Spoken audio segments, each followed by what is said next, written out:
Il était une fois, dans un lointain royaume, une princesse nommée Héloïse qui vivait dans un magnifique château entouré d'immenses forêts et de rivières scintillantes. Un jour, elle entendit une rumeur qui fit frémir tout le royaume, un dragon terrifiant était venu s'installer dans les montagnes voisines. Le roi, son père, décréta que le dragon devait être chassé à tout prix. Héloïse, cependant, n'était pas comme les autres. Curieuse et courageuse, elle décida de découvrir la vérité par elle-même.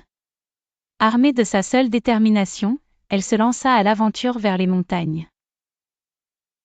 Après une longue marche et quelques rencontres amusantes avec des lapins curieux et des oiseaux chanteurs, elle trouva enfin la caverne du dragon. Prudemment, elle s'approcha de l'entrée du repaire. À sa grande surprise, elle découvrit un dragon pas comme les autres. Ce dragon-là était occupé à cueillir des carottes et des laitues dans un petit jardin bien entretenu devant sa caverne. Héloïse osa s'approcher et demanda : « Êtes-vous le dragon qui terrorise mon royaume ?»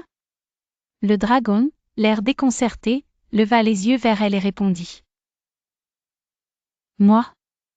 Oh non, je suis bien trop occupé à jardiner et à préparer mes soupes de légumes.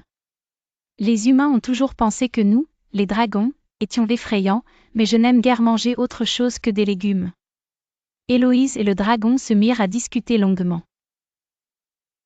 Elle apprit que le dragon, nommé Verdurex, était en réalité un être doux et pacifique. Elle comprit que l'apparence redoutable du dragon l'avait injustement fait considérer comme une menace. La princesse et Verdurex devinrent amies, et au fil du temps, elle fit venir son père.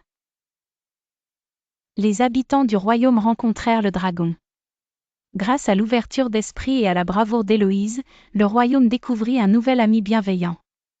Tout le monde apprit une précieuse leçon : il ne faut jamais juger un livre à sa couverture, ni un dragon à ses écailles. Et ainsi, le dragon et la princesse vécurent en harmonie avec les humains, partageant fruits, légumes et surtout, de bonnes rigolades. Fin.